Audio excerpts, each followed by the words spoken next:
the EEOC drops pronouns, should our company do the same? I mean, this has been a growing in popularity over the last 10 years. The how you identify pronouns is what we're referring to.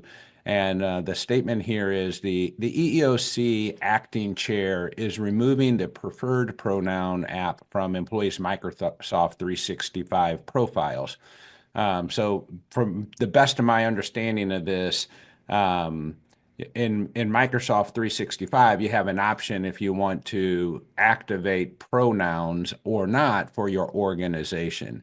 Since this feature displayed pronouns across Outlook and Teams, should our company take the similar action?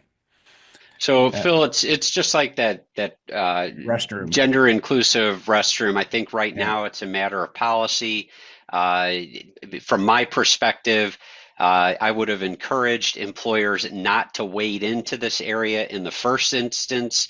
It's irrelevant, in my opinion, to how an employee performs their job, for the work that they're doing for most companies out there. Hmm. And so I wouldn't have waded into this area in the first place, because now you're having to decide whether you're going to wade out of that area. But for employers who did this, I think that right now they're in the position, it is company policy whether they want to keep that in effect or not. I think that that they need to make a decision on when, if they're going to address this at some point, and if they are, how they're going to exit. Anytime you take an action like this, you should probably be thinking about the long-term consequences and then the exit strategy. Right now, to sum up, it's by policy what the company wants to do. It's not illegal to have pronouns as part of the email signatures or across a Microsoft 365 profile. But I think what it does show is that there's quite a bit of backlash in this country to this movement. I do think that the movement in and of itself is likely ultimately doomed, just because of the fact that the laws as they exist today, as we've talked about on this program, Title VII says you need to make employment related decisions without regard to protected classes or categories. I believe also the 14th Amendment to the U.S. Constitution also has something in there about that.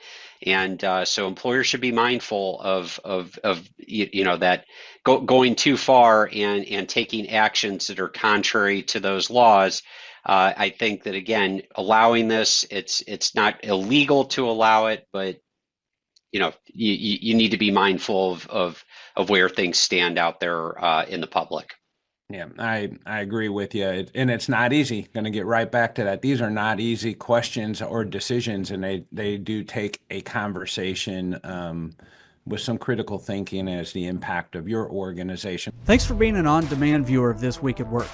Don't forget, you can be part of the show by watching live at 7:30 a.m. Central every Thursday morning, when you can get your burning questions answered by using the question mark icon to the right of the player. In fact, you can ask a question now. Head over to aimea.org. Under Member Resources, you'll find This Week at Work. Click Listen Live to register for our next episode and submit a question. Or follow or subscribe wherever you get your news and entertainment. We'll see you next week when we discuss what's happening this week at work.